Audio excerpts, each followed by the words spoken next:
Okay, a very good day to Sufaizal. My name is Gautaman, and this is my fellow members, which is Mama Asfa Safwan and Soma Indran. So we are here to present about the manpower planning assignment 1. Next slide, Asfa.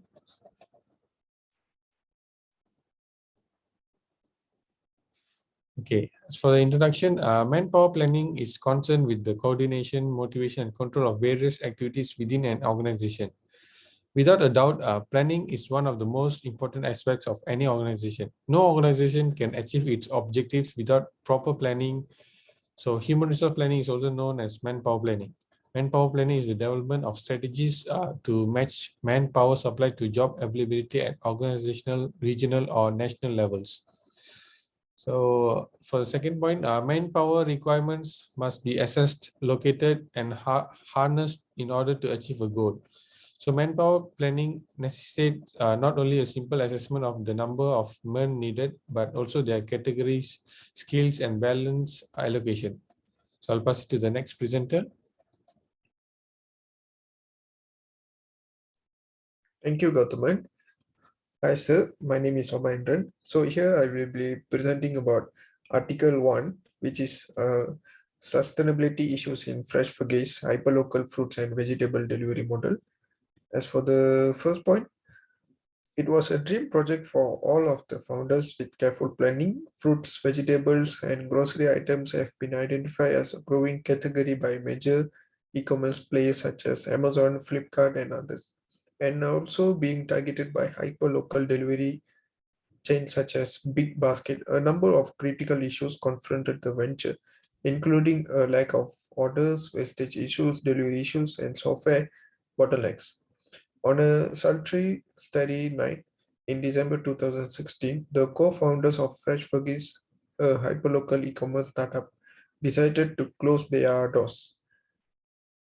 Then the next point is that the team is a firm believer in targeting the first niche market segment of young professional, both spouse working household who do not have the time to visit their traditional markets during the week and do not want to waste their weekends in a filthy crowded markets. As for the second point, despite the fact that the team had no prior e-commerce business experience, the constant monitoring of e-commerce models via website, news, and blogs made them realize the importance of investing in technology as their main plan. Furthermore, the plan had been to repeatedly expand operations in order to capture the market. Then the fourth point is that to overcome this, the team decided to manually enter the purchase price and margin based sale price in an accounting software, which is update the prices on their website. Only up to 12 p.m. could this be updated on the website. The plan to be implement an inventory management system by integrating accounting software with the website failed miserably with serious consequences. Then the last point is that Amazon Pantry is an online grocery store where customers can purchase grocery and household items. Using Amazon's strong customer base and reliable same day or the next day delivery model, the company has invested 500 million in food retail in India. This is now possible thanks to the government's 2016 decision to allow 100% FDI in food retail. Okay, next slide.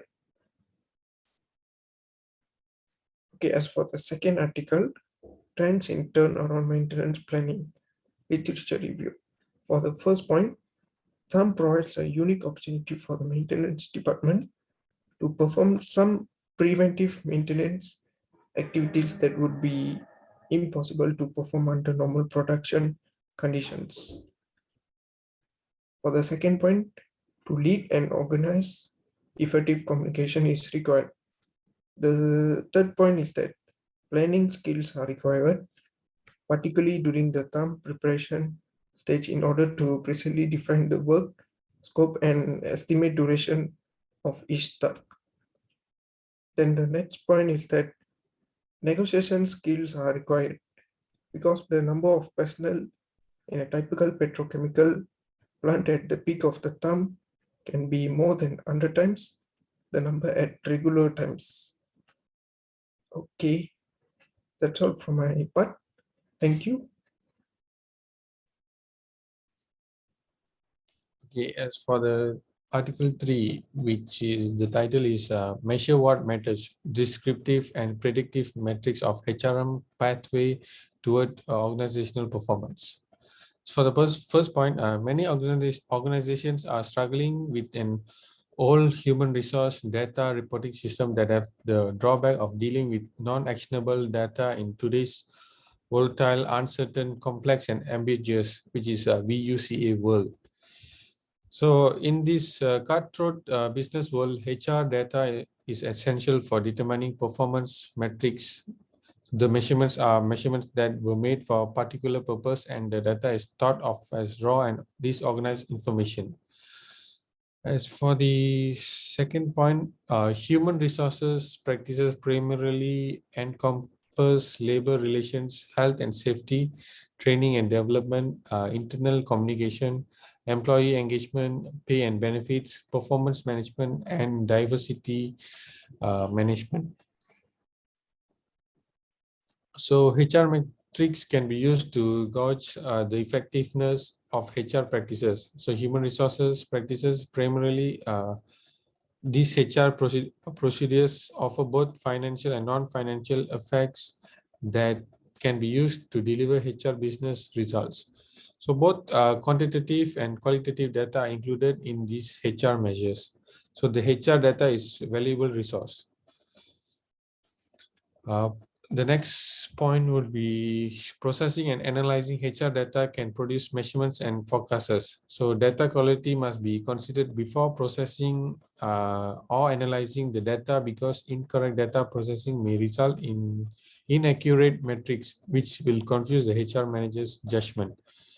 So the suitability of the data for use and compliance with user needs are regarded to be indicators of data quality.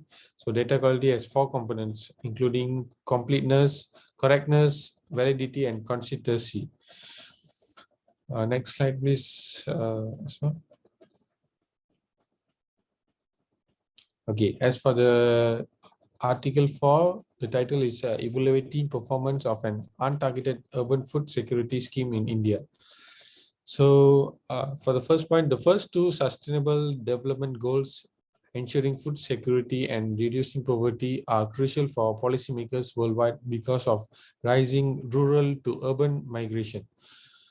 So the second largest economy in India, Tamil Nadu, has drawn migrant workers to its cities. So there is a lot of proof that undernourishment is on the rise, especially in emerging nations. Around 821 million people, 1 in 9, are predicted to be undernourished in 2019.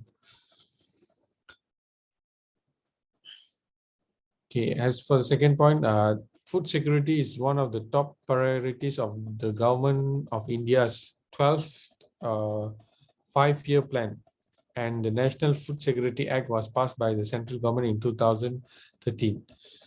So assessment of the cost-based efficiency of service delivery are frequently used to gauge how well universal coverage welfare programs are working. So in the future, research might be carried out to gather data on how the program affected beneficiaries, dietary improvements, or changes in nutrient consumption, as these are more trustworthy measures of these effects. So as for the last point, the developing nations can devise a variety of plans to address the problem of problem of food insecurity, but they have limited institutional and financial resources to put those plans into actions. So these are the points from the Article 4. That's all from me. I'll pass it to the next presenter. Hi sir, my name is Muhammad Aswar Safran bin Swadi. Now I would like to present my based on article that I get from E-class is e-profiling R&D involvement, earning of researchers, G2E tool for performance management at CSIR NML. So that is the title that I get. So the first point that I get from my summarization is the level of researchers' daily involvement in R&D projects was manually set via the project approval form for legacy systems. It is where this form collects information about the various entities needed to run an R&D projects, like projects like title, durations, objective, activities, deliverables, staff, expenses, and project monitoring charts, and client profiles. So second point is impact of implementing human resource information system HRIS on employee and organizational. HRIS impacts personnel professionals in small and medium-sized enterprise and large enterprises. So the presented HRIS stated that is widely used for maintaining legal burden and fair use. So for my third point is implementing information systems in your organization in these three aspects can improve the result of your HR department. Result of various functions on the organization such as B, employee well-being, satisfaction, development, and work system performance. And for the last point for my article is the amount of R&D output produced by researchers is a common parameter in performance evaluation. So that is the number of publication, impact factor, H index, citation, number of patents, transfer technology, number of completed R&D projects, and the number of foreign corporation and others.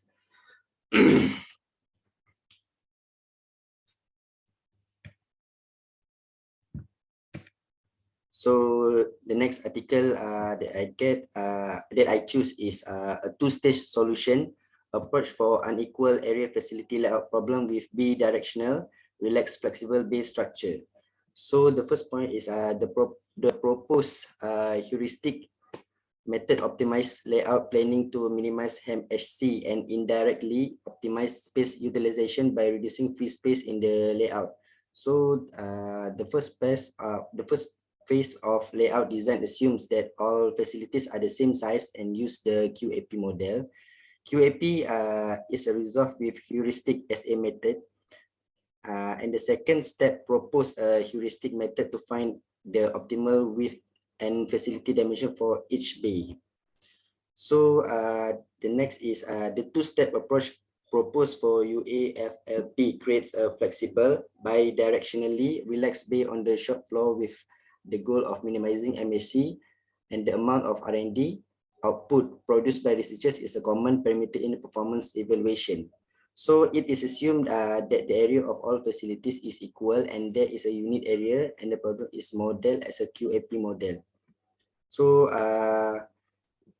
the third point is these authors use a one-dimensional vector or string to represent the solution for the SA method. So the element of string represented the ID of the facility and the subscript of the string is in the site number. Such an example of an encoded string for four facilities. The first one is facility site number 1, and the second one is facility, and the third one is facility number 4, and the last one is the facility number 1.